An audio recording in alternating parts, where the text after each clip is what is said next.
Hi అందరికీ. ఇందాక మీరు చూపించాను కదా! అది కొంచెం వదిలేసాను చికెన్ పకోడీ కానీ, అదేసానండి ఈవినింగ్ 6:00కి. ఏసి కొంచెం టీ పెట్టుకున్నాను. బట్ ఎందుకో టేస్ట్ మారినట్టు అనిపించింది గానీ, పిల్లలు 5 నిమిషాల్లో ఆంఫట్ అయిపించేశారు. టేస్ట్ ఎందుకు మారిందంటే, అల్లం వెల్లుల్లి పేస్ట్ వేయడం మర్చిపోయాను. అనుకున్నా ఏదో ఒకటి మర్చిపోతానని. బట్ పిల్లలే కదా! ఆళ్ళకి తెలీదు అల్లం వెల్లుల్లి పేస్ట్ అని, ఇదని, అదని. ఏదైనా తినేసారు. బట్ టేస్ట్ అయితే చాలా బాగా వచ్చింది. చిన్నది చేంజ్ అయిందనమాట. అంటే అంటుంటారు కదా! మనకు తెలుసు కాబట్టి ఒక ఉల్లిపాయ తగ్గినా, ఒక టమాటా తగ్గినా కొంచెం తెలిసిపోతుంటుంది. చిన్న పిల్లలకి తెలియక అదృష్టవంతులు ఏదైనా తినేస్తారు. అండ్ అది టీలోని చికెన్ పకోడీ అస్సలు బాగోలేదు. నాకైతే నచ్చలేదు. కొద్దిగా జంతికలు అలాంటివే బావుంటాయనిపిస్తుంది.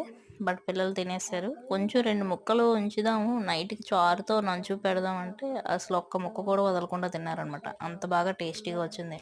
అండ్ మీదయిందా డిన్నరు? నచ్చితే వీడియో లైక్ చేసి సబ్స్క్రైబ్ చేయండి ఫ్రెండ్స్.